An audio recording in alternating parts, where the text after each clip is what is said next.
pessoal, bem-vindos aqui ao meu canal Advent Tourist. Hoje eu estou com o Michelson Borges, tenho o prazer de poder entrevistar ele aqui. O Michelson é um jornalista que ele tem a mente, o pensar muito científico e talvez por isso eu gosto muito dos livros dele. Já fui muito abençoado por vários livros que ele escreveu e ele trabalha na casa publicadora e hoje é com ele que a gente vai falar. É um prazer estar aqui no canal. Deixa eu apertar sua mão. Bom, Michelson, eu queria que você contasse bem resumidamente assim, de onde que você veio, como você virou cristão. Eu sei que tem na internet já isso aí, mas vai estar no meu canal agora. Ok, vamos resumir Eu tenho um vídeo de 1h30, né, no meu canal, lá no YouTube. Vou deixar o link aí. Em que minha esposa e eu contamos a nossa experiência de conversão. O título é Uma História de Amor que Deus Escreveu. Mas resumindo, eu nasci num lar católico. Eu devo especialmente à minha mãe, né, essa inclinação para as coisas de Deus, para as coisas religiosas. Ela sempre me levava à missa, né, e tínhamos assim uma rotina de até reza, né, em casa. Costumávamos rezar o terço ali, o rosário, que é uma prática católica. Só que na minha adolescência, e também além disso, eu digo que a minha mãe escolheu um nome muito bem apropriado para mim, né, porque Michelson, na verdade, é um sobrenome de um cientista que foi o primeiro Nobel de Física norte-americano, que chamava Albert Abraham Michelson. Essa é a pronúncia, mas minha mãe não sabia, e ficou Michelson por causa dela. Filho de Miguel, né? Filho de Michael. Michael Miguel. Depois eu vim descobrir isso, né? Anos depois, já estudando a Bíblia mais aprofundadamente, que Miguel é Jesus, né? O arcanjo Miguel é uma das formas como Jesus é apresentado na Bíblia, né? Então, puxa, além de ser o nome de um cientista, que calculou pela primeira vez a velocidade da luz, foi um grande ajudador de Albert Einstein. O Einstein, Albert ficou mais famoso, né? O Albert Michelson nem tanto, mas o camarada foi realmente assim uma figura importante na história da ciência. Então o nome de um cientista e um nome que representa filho de Jesus. Eu fiquei muito feliz com esse nome, né? E eu até brinco assim que quando chegarmos no céu, o Apocalipse diz que Jesus vai dar um novo nome para cada um, né? Eu vou dizer assim, tá bom, deixa esse aqui que eu gostei dele, né? Mas enfim, eu sempre gostei também de ciência. Quando descobri o significado do meu nome, né, que era o nome de um cientista famoso, isso me deu até mais gás para ler sobre física, astronomia, biologia, né? Eu fui leitor voraz de autores como Carl Sagan, Isaac Asimov, Stephen Hawking, né, esses autores insensados, especialmente lá nos anos 80 e 90. Li tudo que eu pude sobre esses assuntos e, naturalmente, por causa disso, eu tinha uma mentalidade evolucionista, né? Charles Darwin, para mim, era a resposta para o dilema da origem da vida, né? E o Big Bang, a explicação para a origem do universo. Eu não questionava isso, aceitava isso, embora tentasse compatibilizar, como muitos tentam hoje, a crença com essa visão naturalista, darwinista, de cosmologia do Big Bang. Muita gente vive assim, consegue viver bem com essas duas ideias. Mas chegou um momento que começou a haver um conflito na minha mente, né? Porque como eu lia muito sobre astronomia, cosmologia, eu gostava muito de, às vezes, deitar assim na areia da praia. Eu sou de Criciúma, Santa Catarina, e meus pais sempre costumavam no verão passar um tempo na praia, alugavam uma casa por ali. E eu, adolescente, gostava muito de caminhar na orla da praia e ver o sol se pôr e deitar na areia e ver as estrelas aparecer no céu. E muitas vezes eu, olhando para as estrelas, eu pensava, puxa, mas eu sei que isso aqui tudo tem uma ordem, revela uma ordem, um design, um projeto fantástico, né? Eu já conhecia alguma coisinha de constantes universais, das leis que regem o universo, né? E eu não conseguia imaginar que uma explosão cósmica, eu não sabia na época que essa é um conceito totalmente equivocado, né? O Big Bang é uma ideia muito mais elaborada do que isso, foi até proposta por um padre, né? E que não tem nada a ver com explosão. Tira da cabeça a ideia de Big Bang uma explosão. Big Bang foi até um nome jocoso que darwinistas deram para o modelo do padre Lemaitre, cujo propósito é só explicar que o universo teve um começo. É o tempo e o espaço começando. Isso é altamente bíblico, né? Mas houve uma distorção do modelo e a mídia popular apresenta como se fosse uma explosão. Eu pensava que era assim. Mas explosões geram caos, não ordem. E eu via ordem no universo, né? Então ali começou a haver um certo conflito entre o lado naturalista, que eu queria ser um fato, né, o darwinismo, a origem da vida casualmente no mar primitivo, e essa ordem, esse design, essa beleza observada na natureza. Começou a haver um conflito. E eu, nessa época, também era adepto da teologia da libertação, que nos meios católicos, né, era assim encabeçada por Leonardo Boff, Frei Beto, esses expoentes, né, da teologia da libertação, que depois eu vim descobrir na verdade um marxismo cristianizado ou um cristianismo marxizado, como você preferir. Acho que é o primeiro, né? Talvez o primeiro. Na época eu não sabia, então olha como a minha mente foi sendo formatada. Darwinista, cristão, marxista. Em algum momento também, eu sempre fui um leitor voraz, como eu disse, então tudo que vinha à mão, eu tinha curiosidade, eu lia, eu pesquisava. Eu não sei como foi exatamente que me emprestaram livros de parapsicologia. E eu comecei a ler aquele negócio e começou a fazer sentido para mim. Participei de 2 cursos de parapsicologia. Por que eu costumo dizer que o diabo ele é muito astuto e ele oferece sempre um prato de acordo com o seu paladar? Eu jamais aceitaria coisas como astrologia, por exemplo, porque eu tinha uma mentalidade científica. Então eu sempre entendi, entendo e continuo dizendo que a astrologia é uma pseudociência absurda, nascida lá na Babilônia antiga, né? Uma coisa que não faz sentido nenhum do ponto de vista científico, né? Eu acho um absurdo cristãos que se dão o trabalho de ir lá nos jornais observar os horóscopos, né? Porque, vou te contar uma coisinha, uma curiosidade. Quando eu era adolescente ainda, lá pelos 17 anos, eu trabalhei num jornal lá em Criciúma. Eu ilustrava, né, fazia ilustrações, charges, e um dia, toda segunda-feira eu ia entregar as charges da semana lá no jornal, na redação. E teve uma vez que eu ouvi isso, né, em primeira mão. Eu fui entregar as charges e ouvi 2 editores conversando, e um perguntou para o outro, escuta, cadê os horóscopos da semana? Não chegaram ainda. Aí o outro falou assim para ele, põe do mês passado, ninguém se importa com isso, tá tudo igual mesmo. E é verdade, tanto faz, né? Os mesmos jornais, me deixa aqui, eu vou fazer regressões aqui infinitas, mas depois eu volto pro tema principal, né? Eu vou lembrando e quero contar algumas coisas. Os mesmos jornais que criticam o criacionismo, criticam a cosmovisão cristã, dizendo que isso é pseudociência, que isso é obscurantismo, são os jornais que publicam tiras de horóscopo. Você não vê uma incoerência nisso? Eu também vejo incoerência no, por exemplo, um artista adulto poder falar que acredita em duendes, Exato. mas uma ministra que fala que quando era menina viu Jesus, que pode ter sido da imaginação dela, e ela foi praticamente linchada. Sim, é uma hipocrisia sem tamanho. Na verdade, eu tive até professores de jornalismo, que eu estudei jornalismo na Federal de Santa Catarina. Foi a minha primeira formação. Eu via no carro deles, né, dos doutores, PhDs, eu acredito em duendes. Eu vi isso.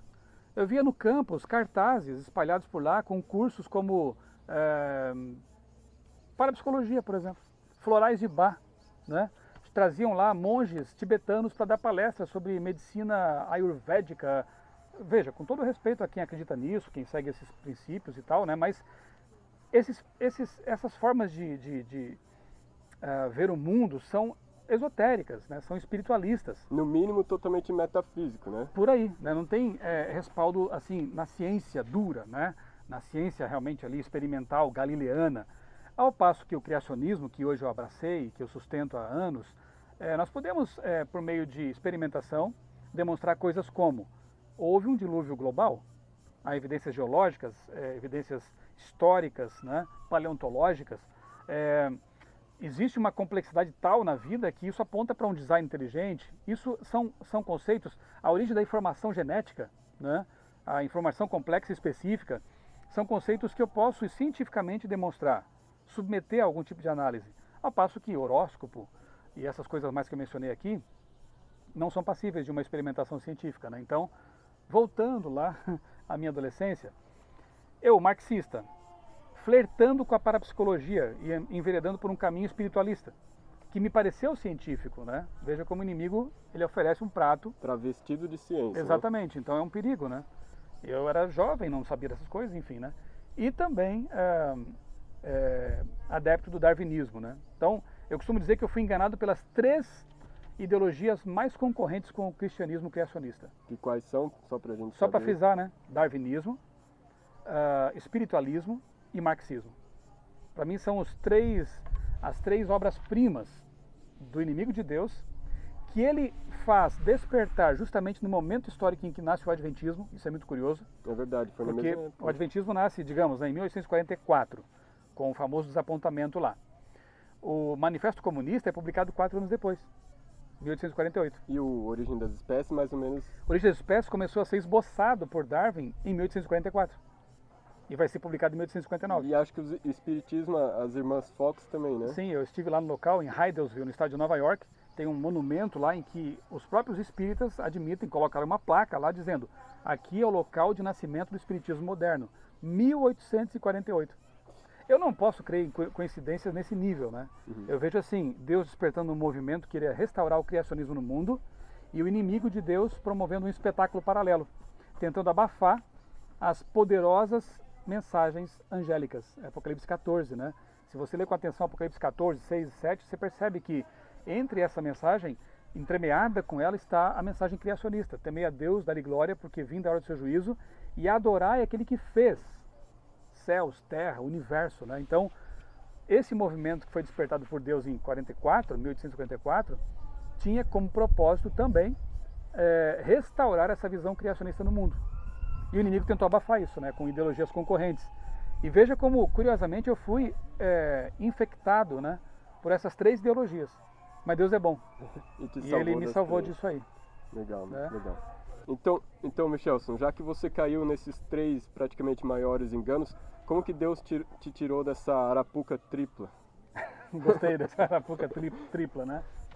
Ele me tirou da arapuca tripla com as três mensagens angélicas, mas como foi, né? Olha como Deus é bom. Como eu sempre gostei de ciência, eu queria ser cientista.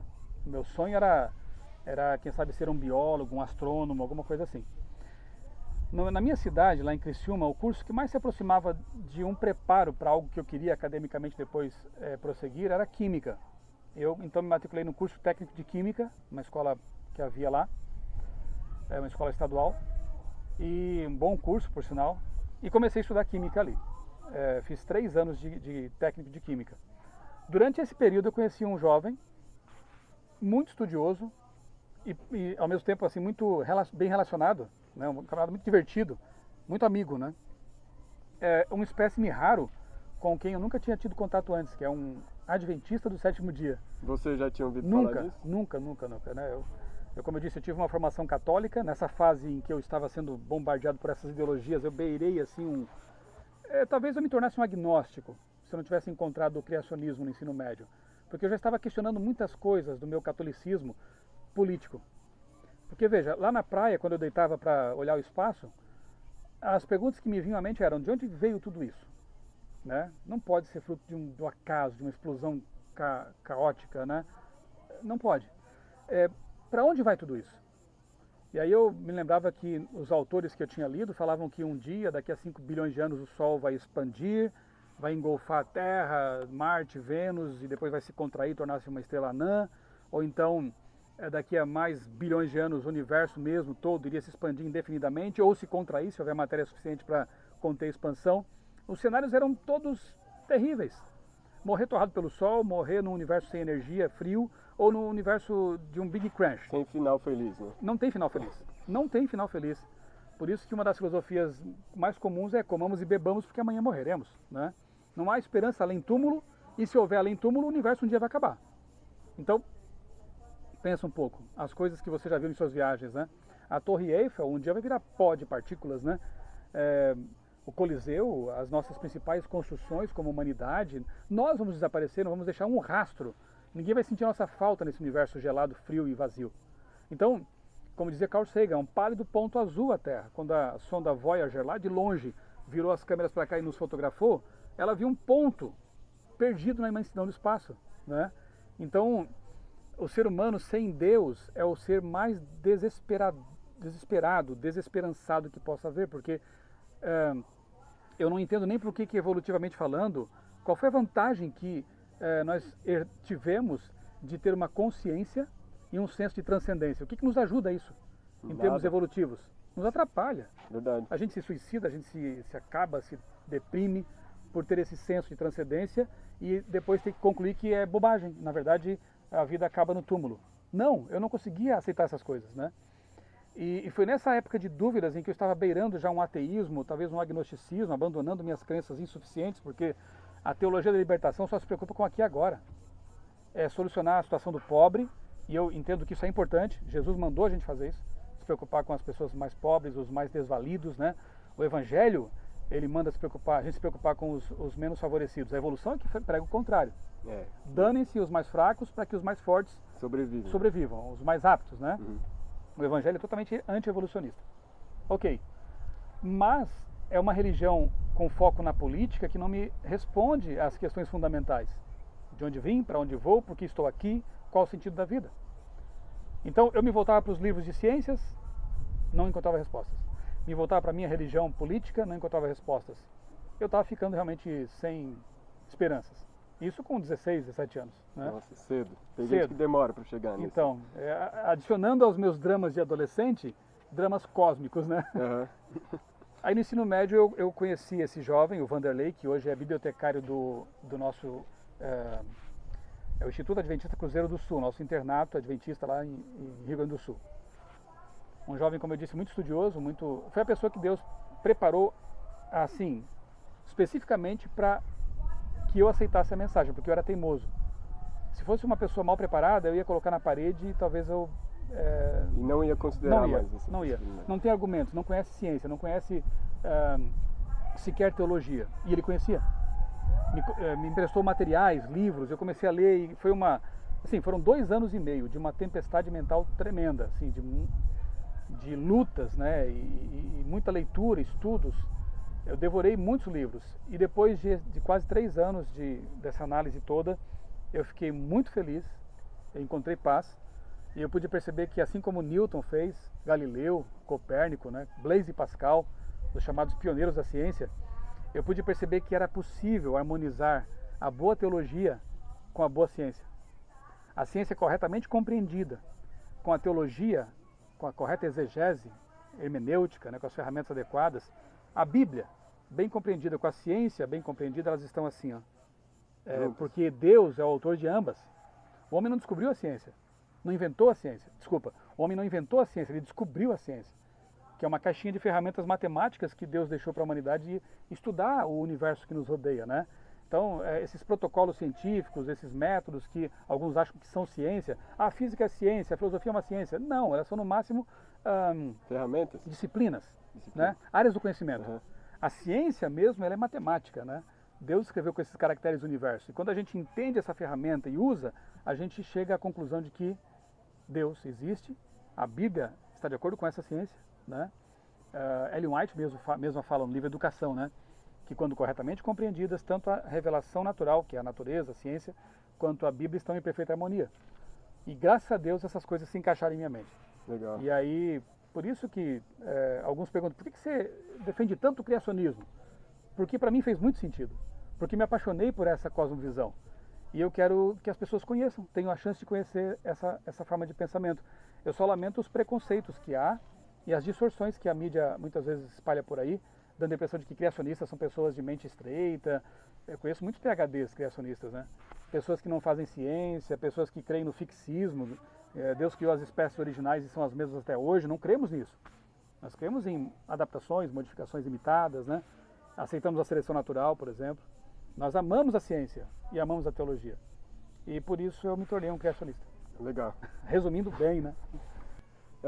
O Michelson, ele publicou vários livros já, ele tem um blog, né, ou mais de um. Tem 2 blogs, o criacionismo.com.br, assuntos especificamente criacionistas, e o outraleitura.com.br, que é mais amplo, assim, eu abordo vários temas ali, com viés cristão, claro. E você escreve também para a Revista Adventista, né? Revista Vida e Saúde. Sim, né? eu sou editor da Revista Vida e Saúde, uma revista que já tem 80 anos no Brasil, é a mais antiga publicação de saúde no Brasil. Nossa. E tenho a alegria de hoje ser o editor, já vários passaram por aí, né?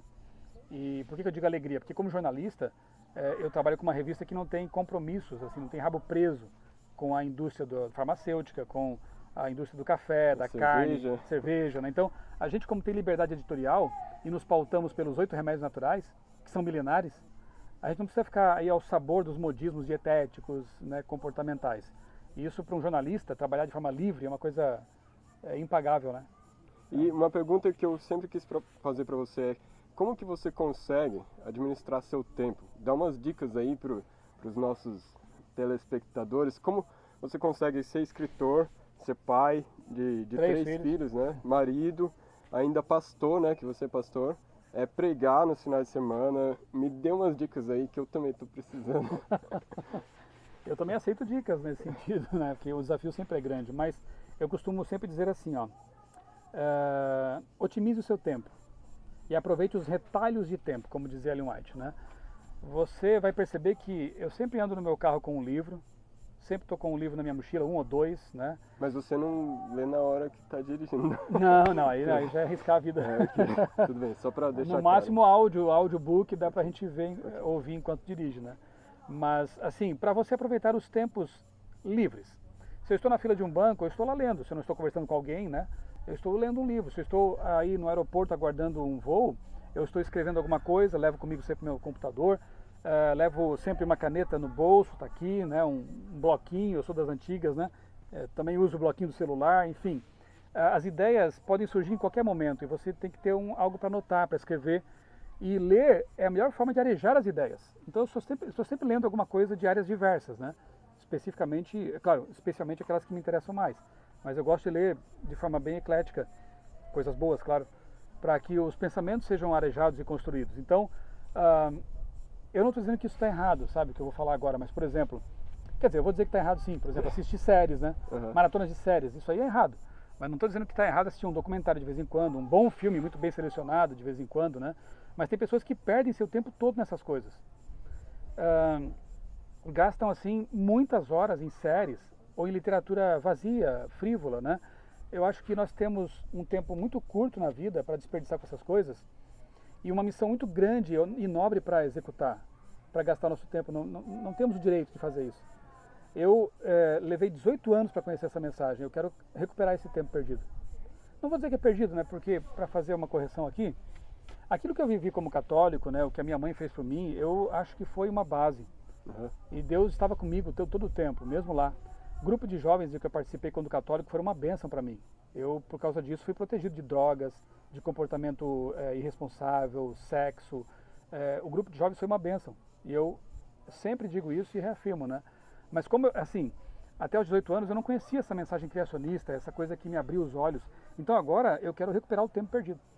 Então eu procuro realmente aproveitar todos os retalhos de tempo. Eu sou meio noturno, né?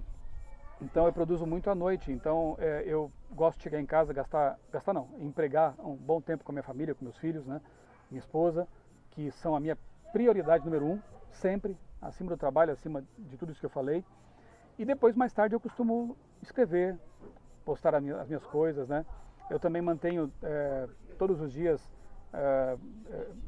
tenho vários grupos no WhatsApp em que eu compartilho materiais de leitura minhas, né? Eu leio um capítulo da Bíblia, que é o projeto Revados por Sua Palavra, eu faço um resumo daquilo, gravo um pequeno áudio e uma artezinha. Eu gosto de trabalhar com Photoshop, com arte, então eu faço uma pequena arte com a frase daquele capítulo. E espalho. Isso tem chegado a milhares de pessoas, em vários países, inclusive. Veja, eu já faço minha leitura. Eu já gostava de anotar minhas ideias, meus insights da leitura bíblica. Por que não compartilhar? Então é fazer uma coisa, multiplicar. Multiplicar um esforço, né? Eu já leio por mim mesmo, pesquiso, gosto de ficar sempre antenado. Por que não pegar o resultado dessas leituras e preparar palestras? E escrever livros? E postar coisas voluntariamente no blog? Porque isso que eu faço no blog, canal, é trabalho voluntário. Eu estou otimizando, multiplicando aquilo que já é um esforço natural meu, né? Eu diria isso, como conselho dê valor ao tempo, aquilo que é prioridade, Deus, família, missão, trabalho, e assim ainda vai dar certo. Eu tenho certeza que você vai conseguir também aproveitar bem mais o tempo. Então, muito obrigado, Michelson. Você mencionou que sempre anda com uma caneta. Eu queria que você, por favor, fizesse um autógrafo na cópia do seu livro em russo. Aliás, deixa eu mostrar aqui, antes de a gente terminar, né?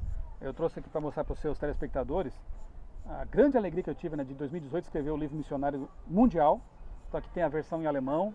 Kraft der Hoffnung, que é força ou poder da esperança, literalmente em alemão. Tem aqui o livro em francês, a versão em francês. Que não sabemos como falar.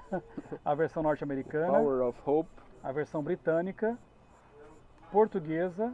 De Portugal, né? De Portugal, essa aqui, né? Porque o brasileiro tem uma capa até mais bonita. Eu também achei. Foi você que fez? Não, foi um amigo lá da CPB, né? O Departamento de Arte da CPB. Mas de qualquer muito forma, criativos, mais bonita. Né? Aqui a versão romena.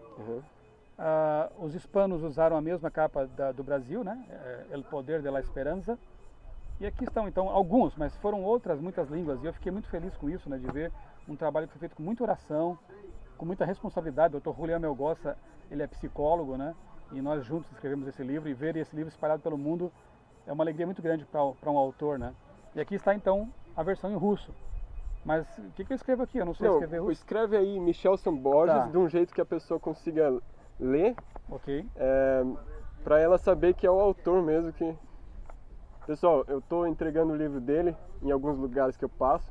Deixei até em Chernobyl, deixei para um trabalhador da usina nuclear, uma sobrevivente do acidente atômico. Poxa. E para outras pessoas, e acho que é o livro ideal para distribuir lá naqueles países, porque as pessoas têm um problema grande com falta de esperança naqueles É um lados. livro que fala sobre saúde emocional, né? Então, a gente colocou aí conceitos de psicologia para lidar com depressão, ansiedade, estresse, né? Autoestima baixa, e tudo com um pano de fundo bíblico, né?